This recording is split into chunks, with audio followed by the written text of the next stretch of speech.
Hello all, I hope you are doing well.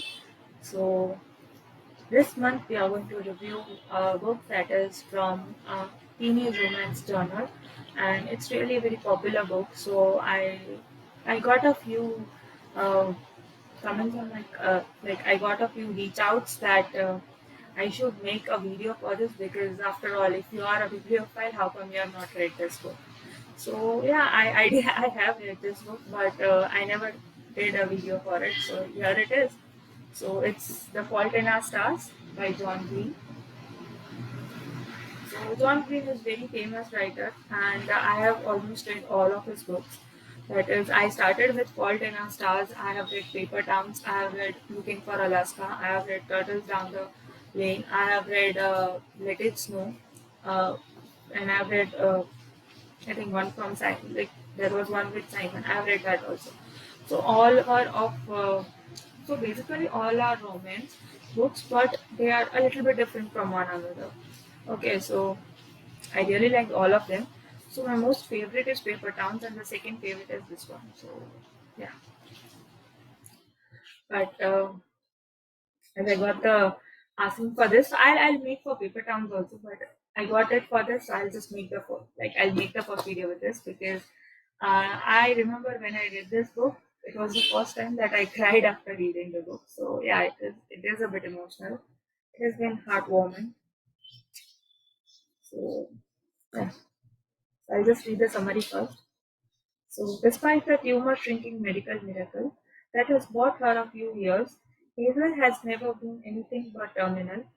Her final chapter years, Hazel never been anything but her final name, Augustus Waters, suddenly appears as Cancer Kid support group. Hazel's story is about to be completely rewritten. Insightful, bold, irreverent, and raw. The Faultina Stars is Faultina Stars of award-winning author John Green's most ambitious and heartbreaking work yet, brilliantly exploring funny, feeling, and tragic business of being alive and in love. So yeah, it's exactly as the summary says. It's a story about two teenage lovers. It's a story about a girl named Hazel Grace Lancaster who's terminally ill with cancer, and she meets a guy Augustus Waters in the cancer group, and they fell in love. First they become friends, and then they fell in love, and then they visit Amsterdam, where Hazel wants to meet her favorite writer, and the story goes on. And I won't reveal what happens at the end is tragic, but it yet it leaves an happy message. So uh, you'll get about the stories. It has a fun element. It has a romantic element. It has a sentimental element. It really has a lot of in this book. So I'll just read the last letter that Augustus wrote Hazel. So dear Hazel, Peter was very intoxicated when we arrived at his house this morning, but this made our job somewhat easier. Bess distracted him while I searched through the garbage bag. Peter keeps with a fan mail in it, but I realized that Augustus knew Peter's address. There was a large pile of mail on his dining room table, but I found the letter very quickly. I opened it and saw that it was addressed to Peter, so I asked him to read it. He refused. At this point, I became very angry, Hazel, but I did not yell at him. Instead, I told him that he owed it to his dead daughter to read this letter from a boy, and I gave the letter, and he read the entire thing and said, I quote him directly, send it to the girl and tell her I have nothing to write. I have not read the letter, although my eyes did fall on some pages like scanning the pages. I have attached them here and then will mail them to you at your home address. Is it the same? May God bless you. So, uh, the main secretary wrote this letter, and now we'll read about what Augustus had written about his visit.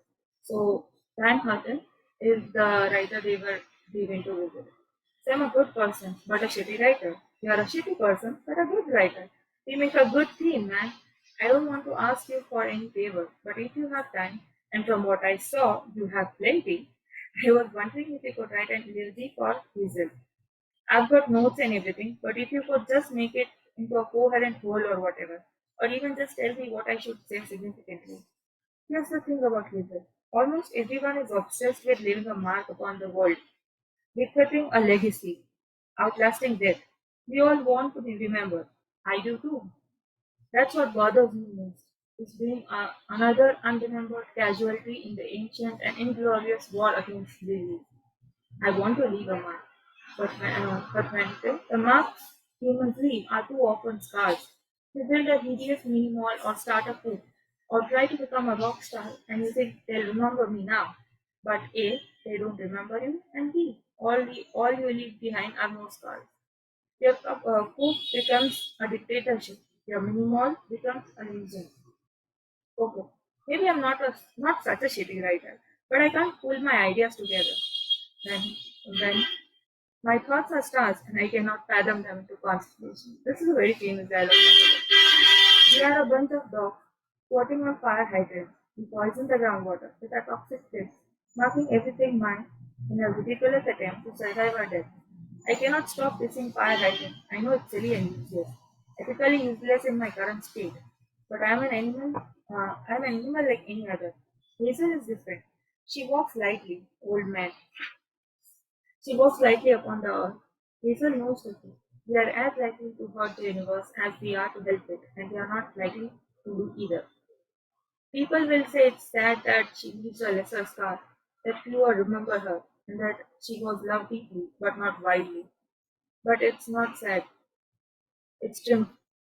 It's heroic. Isn't that real heroism? Like the doctors say, first, do not harm. The real heroes, anyways, aren't the people doing things. The real heroes are people noticing things and paying attention. The guy who invented the smallpox vaccine didn't actually invent anything. He just noticed that people with cowpox didn't get smallpox. After my PT scan lit up, I snuck into ICU and saw her while she was unconscious. I just walked in behind her nurse with a badge and I got to sit next to her for 10 minutes before I got caught. I really thought she was going to die before I could tell her that I was going to die too. It was brutal. Tension, mechanized hand doing of intensive care. She had this dark cancer water dripping out of her chest. Eyes closed, intubated. But her hand was still her hand, still warm, and the nails painted this almost black dark blue. And I just held her hand and tried to imagine the world without us. And for about 1 second, I was good enough person to hope she died so she would never know what I was going to, that I was going to do. But then I wanted more time so we could fall in love. I got my wish, I suppose. I left my scar. A nurse guy came in and told me I had to leave, that visitors weren't allowed, and I asked if she was doing okay.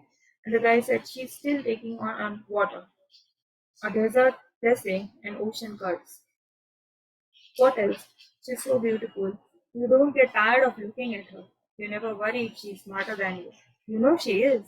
She's funny without even being mean. I love her. I'm so lucky to love her. You don't get to choose if you get to hurt in this world, old man. But you do have some say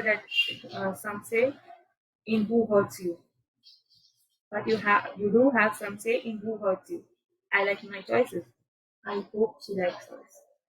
I do. Augustus?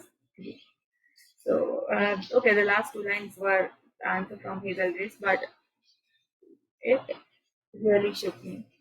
And what I know is that you will really love reading this book. It's so warm and it's yet so deep and yet so heart shattering. And every time I read it, I feel emotional about it. So, yeah, well done, John Green. You did your part, and I hope everyone loves to read this book too. So, that's all for this book.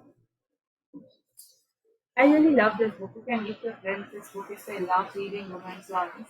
If you like second book, so there are many books.